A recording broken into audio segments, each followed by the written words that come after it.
ఈరోజు తెలంగాణ రాష్ట్ర ఆటో డ్రైవర్ల సంఘాల జాయింట్ యాక్షన్ కమిటీ ఆధ్వర్యంలో ఎల్పిజి కొరత గతంలో గత 10 రోజుల నుంచి ఇరాను, ఇజ్రాయెల్, అమెరికా దేశాల్లో జరుగుతున్న యుద్ధం వలన ఈరోజు గ్యాస్ కొరత భారతదేశంలో చాలా ఉంది. ఎల్పిజి సిలిండర్లతో పాటు వాహనాలు వాడే ఆటో క్యాబులు వాడే ఎల్పిజి ధరలు చాలా ఆకాశానంటాయి. దానికి తోడు వేలాది మంది, లక్షలాది మంది లైన్లో నిలబడవలసిన పరిస్థితి ఏర్పడుతుంది. గ్యాస్ కొరత బాగా ఉంది. ఇప్పటికే రెక్కాడితే డొక్కాడే రోజువారీ కూలి పనిగా చేసుకొని ఆటో క్యాబ్ డ్రైవర్లకు చాలా ఇబ్బంది పడుతున్నారు. కాబట్టి ఈ గ్యాస్ కొరతను వెంటనే కేంద్ర రాష్ట్ర ప్రభుత్వాలకు తెలియజేయాలని చెప్పి ఈరోజు ఆటో సంఘాల తరఫున నిరసన కార్యక్రమం తెలియజేస్తున్నాం. ఇప్పటికైనా కేంద్ర రాష్ట్ర ప్రభుత్వాలు ఆలోచన చేసి ఈ గ్యాస్ కొరతను వెంటనే నివారించాలా. ఎక్కువ ధరకు గతంలో 55-60 రూపాయలు ఉన్న ఎల్పిజి ధరను, కమర్షియల్ ఎల్పిజి ఆటో క్యాబ్లు వాడే ఎల్పిజి ధరను 100 రూపాయలు పెంచడం జరిగింది. 100 రూపాయలు పెంచినా కూడా అది అక్రమంగానే ఈరోజు సరఫరా లేకుండా కార్మికులకు, ప్రజలకు ఇబ్బంది జరుగుతుంది. కాబట్టి ఈ గ్యాస్ కొరత నివారించాలని చెప్పి ఈరోజు నిరసన కార్యక్రమం తెలియజేస్తున్నాం. ఇప్పటికైనా కేంద్ర రాష్ట్ర ప్రభుత్వాలు ఆలోచన చేయాలి.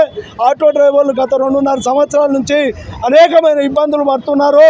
ఇప్పటికీ గిరాకీ లేక జీవనోపాధి దెబ్బతిని అనేకమైన ఇబ్బందులు పడుతున్నారు.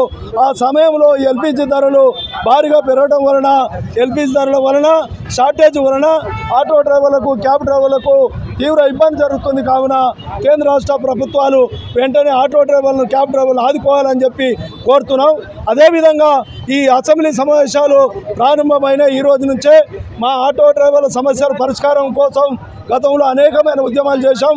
ఇప్పటికి కూడా రాష్ట్ర ప్రభుత్వం స్పందించకపోతే రేపు 25వ తారీఖు నాడు ఇందిరా పార్క్ వద్ద వేలాది మంది రాష్ట్ర వ్యాప్తంగా సమీకరించి పెద్ద ఎత్తున ధర్నా చేస్తున్నాం. అప్పటికి కూడా మా సమస్యలు రాష్ట్ర ప్రభుత్వం, కేంద్ర ప్రభుత్వం పరిష్కరిస్తుందని చెప్పి ఆశిస్తున్నాం. अस्सलाम वालेकुम रहमतुल्लाहि वबरकातुहू। मैं मोहम्मद अब्दुल सलीम, तेलंगाना जागृति ऑटो यूनियन स्टेट प्रेसिडेंट बोल रहा हूँ।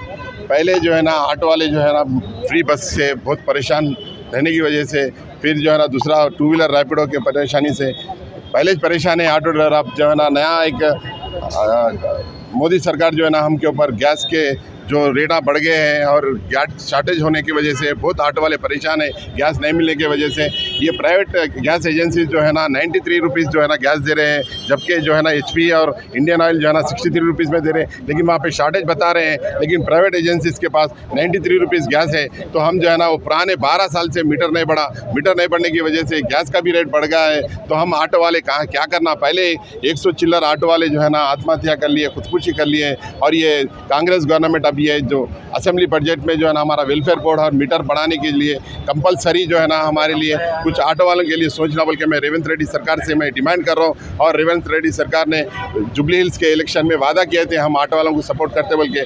अब ये 16 तारीख से जो असेंबली बजट है इसमें जो है ना हमारा वेलफेयर बोर्ड बनाकर और हमारा मीटर बढ़ाकर जो है ना हमारे ऑटो वालों को, सारे ऑटो ड्राइवरों को सपोर्ट करना बोल के मैं रेवंत रेड्डी से डिमांड कर रहा हूँ।